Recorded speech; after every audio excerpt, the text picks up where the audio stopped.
Welcome back to this channel Amit Goykar academy. बघा आज जे आपल्याला शिकायचं आहे, ठीक आहे, सायन्स पार्ट 1। ठीक आहे, माझा सायन्सचा फर्स्ट व्हिडिओ आहे। तसं तर मी ऑफलाईन सायन्स शिकवतो, ठीक आहे, पण मी कधी ऑनलाईन शिकवलेलं नाहीये, फक्त मी मॅथमॅटिक्स शिकवतो। ठीक आहे, म्हणजे ऑनलाईन फक्त मी मॅथमॅटिक्स शिकवतोय, पण सायन्स पण मी स्टार्ट केलेलं आहे। ठीक आहे, मॅथमॅटिक्सचे जे काय माझे जे काय टॉपिक झालेले आहेत 10th स्टँडर्डचे, ते लिनियर इक्वेशन, अजून काय क्वाड्रेटिक इक्वेशन, आणि पार्ट 2 मध्ये काय काय झालं माझं सिमिलॅरिटी आणि पायथागोरस थिअरम ऑलरेडी झालेला आहे। ठीक आहे, थर्ड लेसन स्टार्ट केलेलं आहे मी अरिथमॅटिक प्रोग्रेशन। ठीक आहे, ते तुम्ही तिकडे चॅनलवर बघू शकता। पण हा जो काय फर्स्ट व्हिडिओ आहे सायन्स मधला, फर्स्ट काय नाव आहे कन्सेप्टला, ग्रॅव्हिटेशन। ठीक आहे, स्टार्टिंग पासून तुम्ही व्यवस्थित बघा, मी फक्त नाही का 3 किंवा 4 कन्सेप्ट रेग्युलर सांगत जाईल। ठीक आहे, जेणेकरून तुमचं सायन्सचा पोर्शन पण कव्हर होईल। ओके, काही काही जण खुश झाले असतील की हा बाबा आता सायन्स पण शिकायला भेटतंय। ठीक आहे, पण सायन्स जे तुम्हाला शिकायला भेटणार आहे आता खूप चांगलं भेटणार आहे। ठीक आहे, तर तुम्हाला नोट्स पण अवेलेबल राहतील। ठीक आहे, समजते का? आता नोट्स कसं काय अवेलेबल राहतील बघा, नीट लक्ष द्या। आता मी हे जे काही शिकवणार आहे, ठीक आहे, म्हणजे तुम्हाला पॉइंट वाईज लिहून देणार आहे, तेवढंच कन्सेप्ट करायचं, त्याच्या बाहेरचं काही करायचं नाहीये। ठीक आहे, हे जे काही मी तुम्हाला पॉइंट लिहून देणार आहे ते तुम्ही तिथं नोट डाऊन करायचंय। ठीक आहे, आणि जे काही नोट डाऊन करणार आहे ते तुम्ही मला ग्रुपवर नाही का अभ्यास झाल्यावर नाही का लगेच दाखवायचंय, पण हँडरायटिंग नीट काढा। ज्याची हँडरायटिंग नीट असेल, नीट आहे का, ज्याची हँडरायटिंग नीट असेल त्याचाच पीडीएफ मी डिस्क्रिप्शन बॉक्समध्ये टाकणार, अदरवाईज मी दुसऱ्यांचं कोणाचं टाकणार नाहीये। ठीक आहे, ज्याची हँडरायटिंग चांगली असेल त्याचाच मी पीडीएफ टाकणार, म्हणजेच पीडीएफची लिंक मी तिथे टाकणार। ठीक आहे, म्हणजे मी सांगेल तुम्हाला ग्रुपमध्ये कोणाचं हँडरायटिंग चांगलं आहे त्याचाच मी पीडीएफ बनवणार आणि लिंक टाकणार। ठीक आहे, म्हणून तुम्ही हँडरायटिंग व्यवस्थित काढा। ओके, म्हणजे जर तुम्ही एखादा डायग्राम काढत असेल तर डायग्राम पण पेन्सिलने काढा आणि थोडं डार्क काढा, जेणेकरून पीडीएफ मध्ये दिसलं पाहिजे। ठीक आहे, आणि हा हे काय धड्याखालचे जे काही नाही का धड्याखालचे जे काही क्वेश्चन आहेत ते पण मी तुम्हाला पॉइंट वाईज सांगणार आहे। ठीक आहे, म्हणजे ग्रॅव्हिटेशन मध्ये मी असं काहीच ठेवणार नाहीये की जेणेकरून तुम्हाला डिफिकल्ट मध्ये जाईल। ठीक आहे, सो तुम्हाला आता सायन्स शिकायला भेटते खूप, म्हणजे तुम्हाला आता नाही का अरे हा सायन्स मला पण जमते असं तुम्ही बोलणार नंतर ना। ठीक आहे, एवढे तुम्हाला मी गॅरंटी देतो। ओके, चला स्टार्ट करूया। ग्रॅव्हिटेशन, आता ग्रॅव्हिटेशन म्हणजे काय हे पण माहिती पाहिजे ना। ठीक आहे, कोणी शोध लावला ग्रॅव्हिटेशनचा हे पण माहिती पाहिजे। बघा, ग्रॅव्हिटेशनचा जे काही शोध लावलेला आहे तो आहे सर आयझॅक न्यूटन। ठीक आहे, सर आयझॅक न्यूटन। पण आता आयझॅक न्यूटन बघा, तुम्हाला तर माहिती आहे आयझॅक न्यूटन, काय काय जणांना एवढंच माहिती आहे की हा रे बाबा आयझॅक न्यूटन म्हणजे तोच ना की तो ऍपल खात होता, तसं नाही। एवढंच, काय काय जणांना एवढंच माहिती आहे, अरे हा तो ऍपल वाला माणूस, त्याच्या पलीकडे तुम्हाला नाही माहिती। पण त्याच्या जे काही पलीकडे आहे, त्यांनी जे काही कॅल्क्युलेशन केलेलं आहे म्हणजेच ग्रॅव्हिटेशन। ठीक आहे, मग आता याच्या पुढचं जे काय भाग आहे ते खूप डीप मध्ये आहे। ओके, पण तुम्हाला आता सध्या 10th स्टँडर्डला फक्त वरच्यावरच आहे, ज्यावेळेस तुम्ही 11, 12 करणार ते एकदम डीप मध्ये। ठीक आहे, मी फिजिक्स पण शिकवतोय, मग ते मला डीप मध्ये शिकवा लागतं, मग हे तर माझ्यासाठी तर चिल्लर आहे। ठीक आहे, चला बघा सांगतो। हा बघा, ग्रॅव्हिटेशन मध्ये काय येतं, एक तर ग्रॅव्हिटी येते आणि ग्रॅव्हिटेशन असतं। ठीक आहे, 2 पार्ट आहे, नीट समजा। ग्रॅव्हिटी म्हणजे काय आणि ग्रॅव्हिटेशन म्हणजे काय हे माहिती पाहिजे। ठीक आहे, चला मी ग्रॅव्हिटीचं डेफिनेशन सांगतो तुम्हाला। ग्रॅव्हिटी, ठीक आहे, ग्रॅव्हिटीचं डेफिनेशन सांगतो। ठीक आहे, सो ग्रॅव्हिटी काय आहे, gravity is the force occurring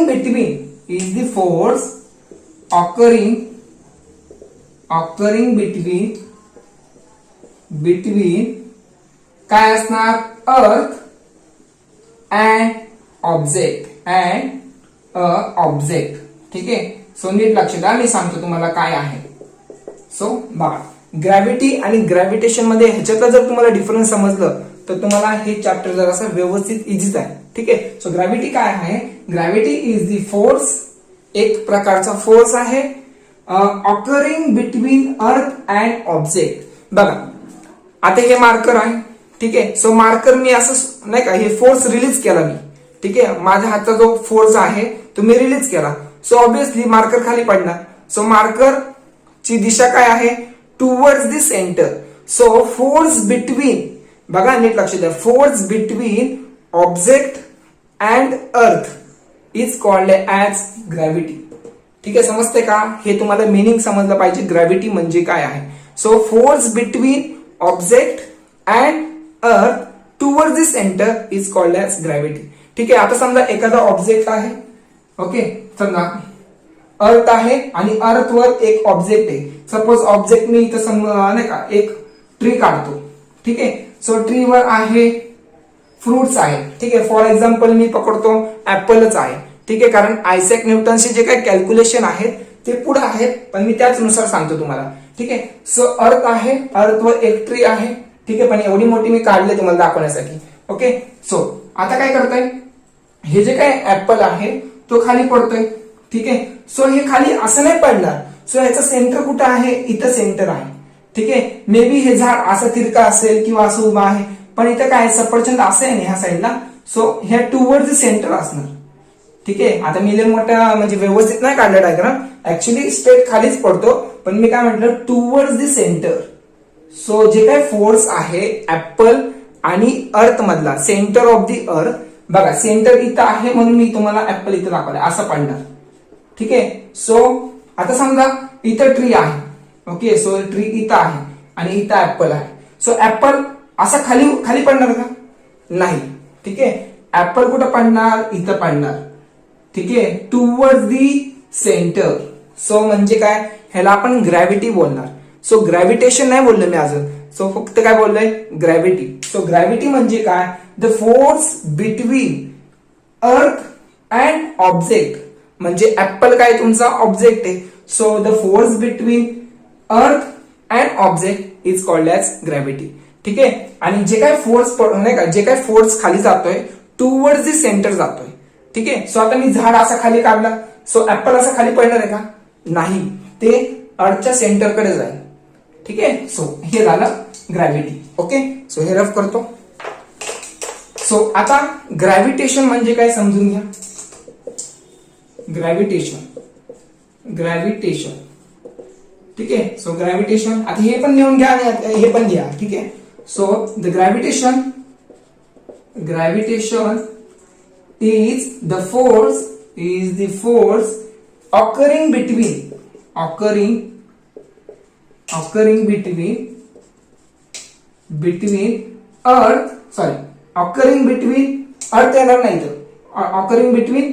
object, two object लिहितो. ठीक आहे, occurring between two object. Okay, so एवढंच येणार. सो बघा डेफिनेशन काय आहे. So gravitation is the force occurring between two object. म्हणजे काय, आता फॉर एक्झाम्पल समजा आता इथे एक सपोज अर्थ आहे. ठीक आहे, काय आहे अर्थ, आणि दुसरं जे आहे ते सन आहे समजा. ठीक आहे, that is sun. Okay, so हे एक ऑब्जेक्ट आहे आणि हे एक ऑब्जेक्ट आहे सन. ठीक आहे, सो ह्यांच्यातलं जे काही फोर्स ऑफ अट्रॅक्शन आहे, बघा हे एक ऑब्जेक्ट आणि हे एक ऑब्जेक्ट आहे. सो ह्यांच्यातलं जे काही फोर्स ऑफ अट्रॅक्शन आहे that is called as gravitation. ठीक आहे, सो अर्थला काहीतरी मास असेल, बरोबर ना, अर्थला काहीतरी मास दॅट इज m1 आणि सनला काहीतरी मास असेल, सो दॅट इज m2. ठीक आहे, ह्यांच्यातलं जे काही फोर्स ऑफ अट्रॅक्शन आहे that is called as gravitation. So gravitation is a force occurring between two object. ठीक आहे, दोन ऑब्जेक्ट पाहिजे त्याच्यात. आता बघा फॉर एक्झाम्पल आता मी आहे आणि अजून एक समजा आता मी एक आहे आणि दुसरं समजा आता हे ऑब्जेक्ट आहे. ठीक आहे, सो हे ऑब्जेक्ट मी इथे ठेवतो. सो हे ऑब्जेक्ट आणि मी माझ्यातला आणि ह्याच्यातला काहीतरी ग्रॅव्हिटेशन फोर्स आहे, पण दिसून येते का तुम्हाला? नाही दिसत आहे. कारण का माहिती का, आता तो मला खेचतोय पण मी जातोय का तिकडं? नाही जाते, कारण हा जेवढा फोर्स लावतोय तेवढाच मी फोर्स लावतोय. ठीक आहे, पण ते दिसून येते का तुम्हाला? नाही. So force occurring between this object and this body is called as gravitation. ठीक आहे, समजते का? म्हणजे हे एक ऑब्जेक्ट आहे आणि मी एक ऑब्जेक्ट आहे. So force between two object, so that is called as gravitation. Gravity वेगळं आणि ग्रॅव्हिटेशन वेगळं. ठीक आहे, एवढं तुम्हाला समजलं पाहिजे. चला परत एकदा सांगतो. ठीक आहे, समजलं असेल, मी तुम्हाला 100% सांगतो समजलं असणार. तुम्ही बोलणार अरे भारी शिकवतात. ठीक आहे, सो बघा ग्रॅव्हिटी म्हणजे काय. Gravity is the force occurring between earth and object. So एक अर्थ आहे आणि एक ऑब्जेक्ट कोणता पण असेल. सपोज मी आहे, ओके, एक मी ऑब्जेक्ट आहे आणि एक खाली काय आहे अर्थ आहे. ठीक आहे, मी वरून खाली उडी मारतोय, ठीक आहे. सो त्यावेळेस कोणता फोर्स ऍक्ट होणार आहे? ग्रॅव्हिटी फोर्स ऍक्ट होणार आहे. आणि ग्रॅव्हिटेशन केव्हा होणार आहे? ज्यावेळेस दोन ऑब्जेक्ट असतील. So that time we can say that, so that is gravitation. Gravitation is the force occurring between two object. ठीक आहे, चला काढा स्क्रीनशॉट. नेक्स्ट सांगतो तुम्हाला लवकर. चला आता second part, that is part number B. Okay, so B मध्ये काय आहे ते नीट बघा. काय दिलं इथं? That is circular motion and centripetal force. बघा, circular motion and centripetal force. पहिला आपण समजून घेऊया की सर्क्युलर मोशन काय आहे, त्याच्यानंतर आपण समजून घेऊया की सेंट्रिपिटल फोर्स काय आहे. ठीक आहे, चला व्यवस्थित लक्ष द्या, वन बाय वन लक्ष द्या, तुम्हाला समजेल. ठीक आहे, सो सर्क्युलर मोशन म्हणजे काय? समजा सर्क्युलर आहे, so that is in the form of this one. Okay, so हे असे येणार सर्क्युलर फॉर्म. ठीक आहे, सर्क्युलर मोशन. मोशन म्हणजे काय? म्हणजे जे काय पार्टिकल आहेत, बघा जे काय पार्टिकल आहेत ते मूव्ह करतात ते अराउंड दिस सर्कल. ठीक आहे, सो जे काय पार्टिकल आहेत त्या पाथनी काय होतं ते मूव्ह होतं ते. So that is called as circular motion. बघा, a movement of an object. आता फॉर एक्झाम्पल पार्टिकल म्हणजेच ऑब्जेक्ट. ठीक आहे, समजा इथे एक पार्टिकल आहे. Okay, of an object along the circumference of circle, along the circumference of circle, that is called as circular motion. ठीक आहे, a movement of an object. आता एक ऑब्जेक्ट आहे, मोमेंट म्हणजे काय? म्हणजे जातोय, म्हणजे फिरतोय असा. ठीक आहे, कोणत्या पाथ मध्ये फिरतोय? कोणत्या पाथ मध्ये? लिनियर मोशन मध्ये फिरतोय का? नाही. सो त्यावेळेस वेगळा मोशन असणार. ठीक आहे, त्यावेळेस वेलोसिटी वेगळी असणार आहे. सो इथं कोणत्या मोशन मध्ये फिरतोय? In the form of circumference. So along the circumference. Circumference म्हणजे काय? सर्क्युलर पाथ मध्ये. ठीक आहे, सो सर्कलचा सर्कम्फरन्स किती असतो रे? चला मॅथ्स लावा बघू लवकर पटकन. सर्कम्फरन्स ऑफ सर्कल काय असतो? दॅट इज 2 पाय आर. 2 पाय आर हे लक्षात ठेवा. कधी कधी माझ्या डोक्यात मध्ये मॅथ्स येतं, सो मी त्यावेळेस सांगून जातो. ठीक आहे, सो लक्षात आता. So along the circumference of circle. So एखादी पार्टिकल आहे, जे काय पार्टिकल आहे तो कसा मूव्ह करतोय? सर्क्युलर पाथ मध्ये. So along the circumference of the circle. So that is called as circular motion. ठीक आहे, सो एवढं लक्षात ठेवा. ओके, सो डायग्राम वगैरे काढू नका. ठीक आहे, हा नेक्स्ट. आता बघा, हे तुम्हाला समजलं असेल. नेक्स्ट, हे जे काही सेंट्रिपिटल फोर्स आहे ते 11th आणि 12th स्टँडर्डला खूप इम्पॉर्टंट आहे. ठीक आहे, सेंट्रिपिटल फोर्स तुम्हाला आता सध्या डेफिनेशन लक्षात ठेवायचे. पुढे जाऊन तुम्हाला हे पण फाइंड आउट करावं लागेल की हा बाबा त्या पार्टिकलवर कोणते कोणते फोर्स ऍक्ट होतात ते. ठीक आहे, तुम्हाला फक्त आता डेफिनेशन आहे. ओके, म्हणजे कोणते फोर्स ऍक्ट होणार आहे, काय बाबा ह्याचं ऍक्सलरेशन काय असेल, त्या पार्टिकलचं वेलॉसिटी काय असणार, ते तुम्हाला आता काही घेणं नाही. आता फक्त तुम्हाला समजून घ्यायचं की हा बाबा आपण हे शिकलेलं आहे. ठीक आहे, सो बघा, सो सेंट्रिपिटल फोर्स म्हणजे काय? When an object moves along a circular path. So एक ऑब्जेक्ट आहे. ठीक आहे, सो एक ऑब्जेक्ट आहे, moves along a circular path. So circular path मध्ये फिरतोय. ठीक आहे, त्याची वेलॉसिटी काहीतरी असेल, पण आपल्याला माहिती आहे का किती? नाही माहिती. So a force act on the object. A force act on the object म्हणजे इथे एक सेंटर आहे. सो ह्या सेंटर पासून किती फोर्स लागतोय बघा. आता नीट लक्ष द्या. अ force act on a object and this force is directed towards the center of the circle. This force is called as centripetal force. हे लक्षात ठेवा. बघा इथून the object and this force is directed towards the center of the circle. This force is called as centripetal force. म्हणजे एखादा particle आहे. ठीक आहे, सपोज मी नाही का हे मार्कर आहे.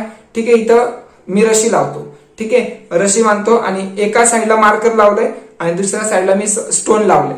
ठीक आहे, दगड लावलाय. सो मी त्याला असं मूव्ह करतोय. ठीक आहे, सो तो स्टोन काय होणार? असा अराउंड फिरणार. ठीक आहे, असं फिरणार. पण तो कोणत्या डिरेक्टरला जाणार? त्याचा जो काही फोर्स आहे तो इनवर्ड जाणार. सो टुवर्ड्स दिस सेंटर. ठीक आहे, म्हणजे जे काही हे काय अराउंड होते नाही का, स्टोन अराउंड व्हायला लागले. कुणाच्या भोवती फिरतोय? ह्या मार्करच्या भोवती. सो कोणत्या साईडला फोर्स लावतोय? Towards the centre. So that is बघा, this force is directed towards the centre. So centre इथे कसा? ठीक आहे, म्हणजे असा अराउंड करतोय तो. So that is towards the centre. ठीक आहे, of the circle. This force is called as centripetal force. आणि ज्यावेळेस सेंट्रिपिटल फोर्स असणार त्यावेळेसच सर्क्युलर मोशन असणार. ठीक आहे, सेंट्रिपिटल फोर्सच नाहीये तर सर्क्युलर मोशन असून काही फायदाच नाही. ठीक आहे, जेव्हा हे प्रेझेंट असणार तेव्हाच हे असणार, जर हेच नाही तर हे सर्क्युलर मोशन नसणार. ठीक आहे, समजते का?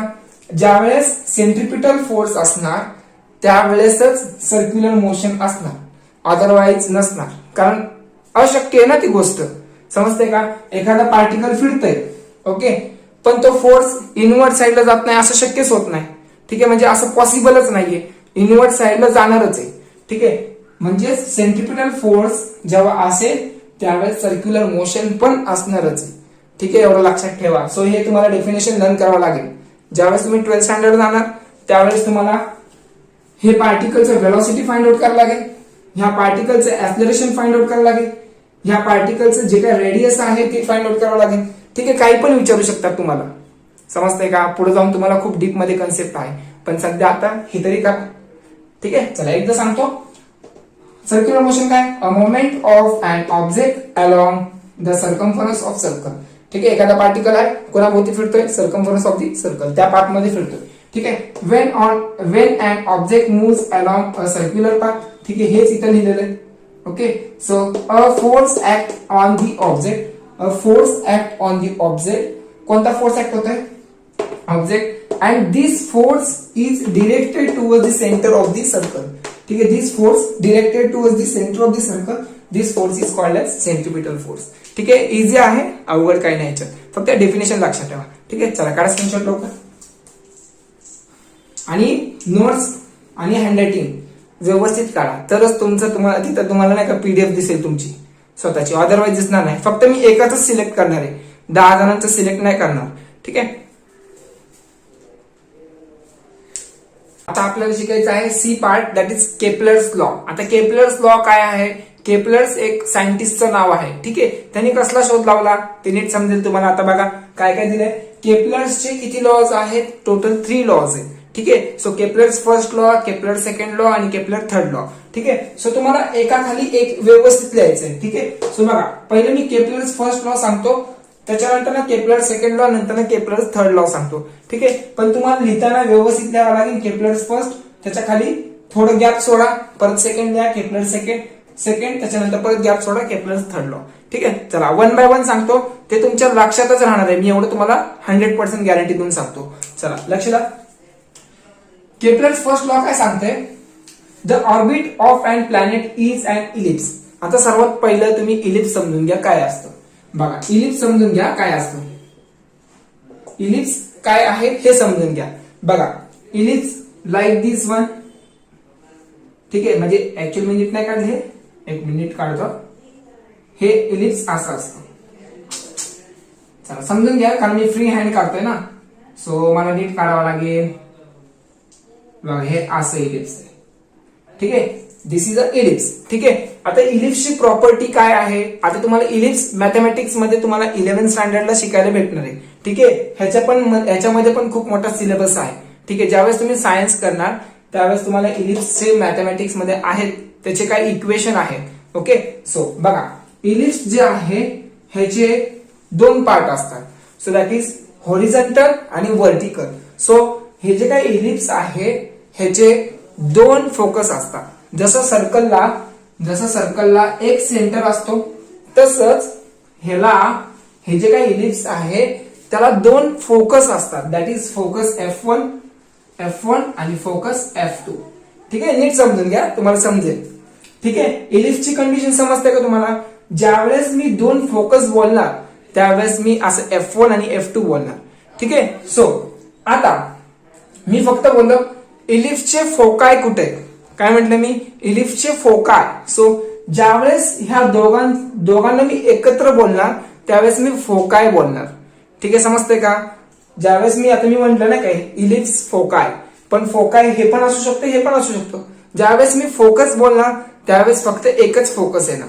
ठीक आहे, सो मे बी हे असेल, मे बी हे असेल. ठीक आहे, फोकाय म्हणजे काय? एकतर हे असेल, हे असेल. ठीक आहे, फोकाय म्हणजे असे दोन्ही पण असू शकतात. ठीक आहे. सो बघा आता नीट लक्ष द्या, नीट समजून घ्या. हे दोन फोकस आहे, ह्यालाच मी फोकाय बोलणार.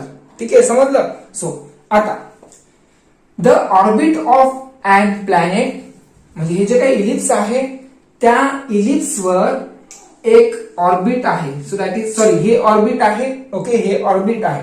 Okay, orbit of a planet. So that is हे आहे प्लॅनेट. ठीक आहे. So planet that is earth आहे. Okay, is and ellipse, is and ellipse. So हे जे काय ऑर्बिट आहे ह्या ऑर्बिट वर प्लॅनेट आहे. Okay, so planet is and ellipse with the sun, with the sun at one of the foci. आता sun कुठं पण असेल, मे बी इकडं असेल, मे बी इकडं असेल. ठीक आहे, नीट समजून घ्या. मे बी इकडं असेल किंवा इकडं असेल, पण एका साईडला काढा, कारण सन कधी दोन असतात का? नसतात. इथं काय लिहिलंय, the sun at one of the foci, म्हणजे ह्या दोघांपैकी एका ठिकाणी असेल. ठीक आहे. सो ह्या पूर्ण सिच्युएशनला तुम्ही काय म्हणला, केपलर्स फर्स्ट लॉ. ठीक आहे. सो परत एकदा सांगतो, नीट लक्ष द्या. बघा, द ऑर्बिट. सो ऑर्बिट कोणत्या फॉर्म मध्ये आहे? इलिप्सच्या फॉर्म मध्ये. ठीक आहे, ह्याला म्हणणार आपण orbit. Okay, so the orbit of an planet म्हणजे प्लॅनेटचं जे काय ऑर्बिट आहे, म्हणजे अर्थचं जे काय ऑर्बिट आहे ते इलिप्सच्या फॉर्म मध्ये असतं. कोणत्या फॉर्म मध्ये असतं? इलिप्सच्या फॉर्म मध्ये. पण आपण कन्सिडर कसं करतो की राऊंड गोल शेप मध्ये आहे, पण ऍक्च्युली गोल शेप मध्ये नसतं. ऍक्च्युली हे जे काय ऑर्बिट आहे म्हणजे जे काय प्लॅनेट फिरणार आहे ते कोणत्या फॉर्म मध्ये फिरत असतो? इलेक्ट्रिकल फॉर्म मध्ये फिरत असतो. So that is the orbit of an planet is an ellipse. Okay, इथपर्यंत तुम्ही बोलू शकता. With the sun at one of the foci, with the sun at one of the foci. So sun इथं असेल किंवा इथं असेल. सो पूर्ण कन्सेप्टला आपण काय बोलणार? Kepler's first law. ठीक आहे. इथं कोणते फोर्सेस ऍक्ट वगैरे झाले का? नाही, पण इथं फक्त केपलर्स फर्स्ट लॉ सांगितलंय की सिच्युएशन काय असेल. ओके, फक्त सिच्युएशन म्हणजे त्यांची पोझिशन काय असेल ते सांगितले. That is whole concept is called as Kepler's first law. ठीक आहे, केपलर्स फर्स्ट लॉ. चला काढा स्क्रीनशॉट. आणि हे जरासा डायग्राम बघा, काढता येईल का व्यवस्थित? डायग्राम काढताय का? नको नको काढा, राहू दे, तसंच राहू दे. ओके, सो डायग्राम काढलं तर जरासा गिचमिट वाटेल. ठीक आहे, काढू नका. सो आता केपलर्स सेकंड लॉ म्हणजे इथे काय ना, सेकंड पॉइंट. ठीक आहे, सेकंड पॉइंट मध्ये बघा काय आहे. सो केपलर्स सेकंड लॉ काय सांगतं? जसं फर्स्ट लॉ मध्ये काय सांगत होते त्यांनी, हा बाबा इथे एक सन आहे आणि इथे एक प्लॅनेट आहे. सो फक्त जे काही पोझिशन आहे त्यालाच आपण केपलर्स फर्स्ट लॉ म्हणतो. ठीक आहे, केपलर्स फर्स्ट लॉ मध्ये फक्त आपण पोझिशन डिसाइड केले. ओके, सो आता इथं काय आहे बघा. केपलर सेकंड लॉ काय सांगते? The line joining the planet. So बघा, सो मी इलिप्टिकल फॉर्म मध्ये काढतो. So that is ellipse form मध्ये. ओके, ठीक आहे. सो ही एक लाईन आहे आणि ही एक लाईन आहे. ठीक आहे, हे इमॅजिनरी लाईन आहे. ठीक आहे, सो मी फक्त काढले ते असं, म्हणजे जस्ट मला इथे एक फोकस असतो आणि इथे एक फोकस असतो. This two focus is called as foci. Okay, so माझा सन सिच्युएटेड आहे, इथं सन आहे. ओके, ठीक आहे, आणि इथे एक प्लॅनेट आहे. So planet that is earth आहे. ओके, इथं planet. So the line joining the planet. So हा एक प्लॅनेट आहे आणि हा एक प्लॅनेट आहे. So that is the line joining the planet. So this is the line joining the two planet. Okay, so the planet and the sun. So planet हा एक planet आहे आणि इथे एक सन आहे. ठीक आहे, सो आपण ह्या दोघांमध्ये लाईन जॉईन केली. पुढं and sun sweeps equal areas. Sun sweeps equal areas म्हणजे काय? आता बघा, सपोज मी सनला नाव देतो इथं एस. ठीक आहे, सपोज इथं नाव देतो, ह्या प्लॅनेटला नाव देतो सपोज इथं ए. ठीक आहे, सध्या ह्या सिच्युएशनला अर्थ इथं आहे. ठीक आहे, सो इथं पॉइंटला नाव देतो मी ए. ठीक आहे, so sun sweeps equal areas in equal interval of time. So नीट लक्ष द्या. बघा, आता ह्या महिन्यामध्ये समजा टोटल एक मंथ, म्हणजे गेल्या महिन्यापासून, आज तारीख किती? 7 पकडा. ठीक आहे, गेल्या महिन्यापासून आणि ह्या महिन्यापर्यंत फॉर एक्झाम्पल पकडा. ठीक आहे, सो गेल्या महिन्यात तो प्लॅनेट माझा इथं होता आणि एका महिन्यानंतर माझा प्लॅनेट कुठे गेला रे? इथं गेला. ठीक आहे, एका महिन्यानंतर माझा प्लॅनेट कुठे गेला? सो दॅट इज इथे गेला. माझा अर्थ इकडे गेला. ठीक आहे, सो इथून ते इथपर्यंत. ठीक आहे. सन स्वीप्स इक्वल म्हणजे सन स्वीप्स म्हणजे काय बघा, ही एक लाईन आहे म्हणजे ही जी काय लाईन आहे ते स्वीप झालेले आहे. स्वीप म्हणजे काय, चेंज झालेला आहे कर्वच्या शेप मध्ये, म्हणजे त्याची जागा स्वीप झालेली आहे. ठीक आहे, that is called as sweep. Okay, so A पोझिशनला होता, आता माझे पोझिशन कुठे गेलाय, बी पोझिशनला. ठीक आहे, हे पूर्ण जे काही टाइम आहे ते दॅट इज 1 मंथ साठी आहे. किती मंथ साठी, 1th मंथ. ठीक आहे, हा एवढा डिस्टन्स कव्हर केलेला आहे. ठीक आहे, सो नीट लक्ष द्या. बघा, ए पासून बी पर्यंत एका महिन्याला त्यांनी एवढा एरिया कव्हर केलेला आहे. आता फॉर एक्झाम्पल अजून एक, सो आता माझा अर्थ इकडे आहे. ठीक आहे, फॉर एक्झाम्पल माझा अर्थ इकडे आहे. ठीक आहे, सो अर्थ म्हणजे ही जी काही लाईन आहे सन आणि प्लॅनेट मध्ये जी काही लाईन आहे ती इथं मी तुम्हाला दाखवलंय. सपोज इथं नाव देतो मी डी नाव देतो. ठीक आहे, सपोज इथं नाव देतो मी डी. ओके, सो आता हा प्लॅनेट इथं आहे. सो एका महिन्यानंतर नीट लक्ष द्या, आता इथून ते पुढच्या महिन्यापर्यंत, सो दॅट इज इथं जाईल. ठीक आहे, सो इथं जाईल. सो परत मी लाईन जॉईन करतो. ठीक आहे, सो माझा एरिया एका महिन्यानंतर किती कव्हर केला, एवढा. सो बघा, ह्याला नाव देतो मी सपोज ई नाव देतो. ठीक आहे, सो हे जे काय एरिया एका महिन्याला जेवढा कव्हर केलेला आहे बघा, हा जो काही एरिया कव्हर केलेला आहे आणि हा एका महिन्यानंतर कव्हर केलेला आहे. ठीक आहे, कालावधी तेच आहे, टाइम तेच राहील. ठीक आहे, सो एका महिन्याचं हे आणि हे पण एका महिन्याचं आहे. प्लॅनेट कुठं पण असू दे.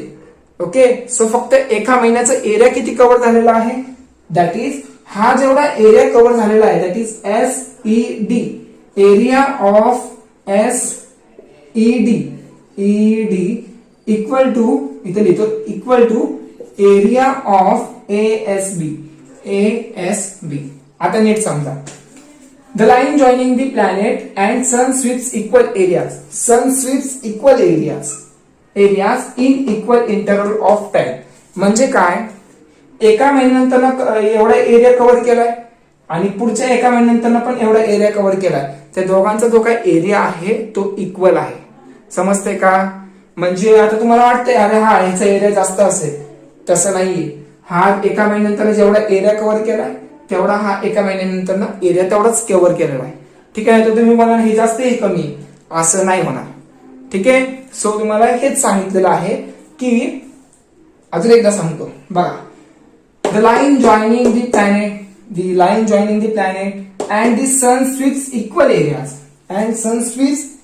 एरियाज. सो इथून तिथपर्यंत आणि इथून ते इथपर्यंत कालावधी काय, 1 month. Equal areas in equal interval of time. So मी 1 मंथ साठी घेतलं, इथं पण 1 मंथ साठी घेतलं. सो एरिया तर तेवढाच कव्हर झालेला आहे. ठीक आहे, whole concept is called as that is Kepler second law of motion. ठीक आहे, हे जे काही पूर्ण कन्सेप्ट आहे ह्याला आपण बोलणार Kepler second law of motion. ठीक आहे, चला काढा स्क्रीनशॉट लवकर. डायग्राम काढताय का, जमत असेल तर काढा, नाहीतर उगाच घाण करू नका. जर घाण दिसलं तर मी PDF मध्ये घेणार नाही. ठीक आहे, सो चला आता Kepler's third law of motion. ठीक आहे, केपलर्स थर्ड लॉ काय आहे बघा. केपलर्स थर्ड लॉ मध्ये तुम्हाला सेम पहिले तुम्हाला इलिप्स काढावा लागेल. ठीक आहे, सो इथे मी इलिप्स काढतो. ठीक आहे, इलिप्स काढला, पण समजून घ्या हे इलिप्स व्यवस्थित काढला का. ओके, सो बघा केपलर्स थर्ड लॉ मध्ये काय दिलंय, फक्त तुम्हाला एक डेरिव्हेशन आहे, छोटासा डेरिव्हेशन आहे. डेरिव्हेशन म्हणजे काय, जे काय म्हणजे सेंटेन्स कन्वर्ट आपल्याला मॅथमॅटिकल मध्ये कन्वर्ट करता यायला पाहिजे. ठीक आहे, सो बघा इथं सन आहे आणि इथं प्लॅनेट आहे. ठीक आहे, सो हे जे काय प्लॅनेट आहे म्हणजे अर्थ आहे हे रिव्हॉल्व्ह होत असतं continue. Okay, so continue revolve होत असताना त्याला काहीतरी समजा इथून ते इथपर्यंत यायला काहीतरी टाइम लागेल. सो इथून ते इथपर्यंत येताना काहीतरी टाइम लागेल. So this is called as period. Okay, so period denoted bye काय असणार इथं, समजा हे फिरण्यासाठी काय लागतं, टाइम लागणार. सो पिरियड कशाने डिनोट करणार, पिरियड. सो दॅट इज काय नाही तर टी. ओके, सो पिरियडला कशाने डिनोट केलंय मी, टीने डिनोट केलंय. सो बघा रिव्हॉल्व होत असताना टाइम लागणार आहे आपल्याला. सो अजून समजा सन इथं आहे आणि प्लॅनेट इथं आहे. ठीक आहे, सो ह्याचं डिस्टन्स माहिती का किती आहे, नाही माहिती. ठीक आहे, पर्टिक्युलर डिस्टन्स असणार, इथून तिथपर्यंत काहीतरी डिस्टन्स असणार. सो इथून तिथपर्यंत काहीतरी डिस्टन्स असणार. ठीक आहे, प्रत्येक ठिकाणी डिस्टन्स डिफरंट असणार. So distance denoted by, distance कशाने डिनोटेड दाखवणार, distance denoted by R, that is R, R R. ठीक आहे, हे असं आहे. मग आता केपलर्स थर्ड लॉ काय सांगतं नीट समजून घ्या. हे रफ करतो. ठीक आहे. सो बघा नीट लक्ष द्या. काय दिलंय, the square of its period, the square of its period. तुम्हाला आता मॅथमेटिकल मध्ये कन्वर्ट करायचंय. The square of its period. So period denoted by T, the square of the period. So मी रिलेशन काढतो, square of the period of a revolution around the sun. म्हणजे जे काय planet आहे ते रिव्हॉल्व होतोय. ठीक आहे. सो काहीतरी कालावधी घेतोय, काहीतरी टाइम घेतोय. So period of a revolution around the sun, around the सनच असणार आहे. ठीक आहे. Is directly proportional, is directly proportional. कुणाला डायरेक्टली प्रोपोर्शनल आहे, directly proportional to the cube of the mean distance, cube of the mean distance. So that is R, cube of the mean distance. ठीक आहे. डिस्टन्सला आपण काय बोलू इथं, mean distance. So denoted by R. Okay. So mean distance of the planet from दिस सन. ठीक आहे. So sentence convert मॅथमेटिकल मध्ये कन्वर्ट केलेलं आहे. ठीक आहे. सो तुम्हाला हे माहिती पाहिजे होतं. सो मी हे रफ करतो. सो परत एकदा सांगतो, the square of the period, the square of the period okay of revolution around the sun, of a revolution around the sun is directly proportional to the cube of the mean distance, cube of the mean distance of a planet from the sun. ठीक आहे. So मला फक्त हे Kepler's third law चं काय करायचं होतं, मॅथमेटिकल form मध्ये लिहायचं होतं. ठीक आहे. सो मी लिहिते. सो आता काय करणार बघा, जर मला एखादं डायरेक्टली प्रोपोर्शनल काढून टाकायचं असेल, एखादं डायरेक्टली प्रोपोर्शनल काढून टाकायचं असेल, त्यावेळेस इथं कॉन्स्टंट येणार. काय येणार, constant. So that is T square equal to, बघा डायरेक्टली काढून टाकणार. कोणतं पण इक्वेशन मध्ये डायरेक्टली असेल त्यावेळेस कॉन्स्टंट येतो. ठीक आहे. डायरेक्टली काढायचं असेल तर त्यावेळेस कॉन्स्टंट येणार. So that is K. Okay. So that is R cube. ठीक आहे. हे असं येणार. जर मला के ची व्हॅल्यू काढायची असेल तर सो त्यावेळेस काय येणार मग, दॅट इज टी स्क्वेअर आपण हे आर क्यूब मल्टिप्लाय सो इकडे आलं divide. So R cube equal to K. So मग माझं डेरिव्हेशन हे येणार. ठीक आहे. हे व्यवस्थित करा. सो के ची व्हॅल्यू येणार T square upon R cube. ठीक आहे. चला काढा स्क्रीनशॉट, इझी आहे. चला आज मी एवढंच स्टॉप करतो आणि मला सांगा काय समजतंय का नाही तुम्हाला. ठीक आहे. कमेंट मध्ये मला सांगा काय समजतंय की नाही. आणि हँडरायटिंग व्यवस्थित काढा आणि होमवर्क पण दाखवा. होमवर्क दाखवल्यावर मी तुम्हाला लगेच सांगेल की हा बाबा तुम्ही व्यवस्थित करताय का नाही. ठीक आहे. चला काढा स्क्रीनशॉट लवकर.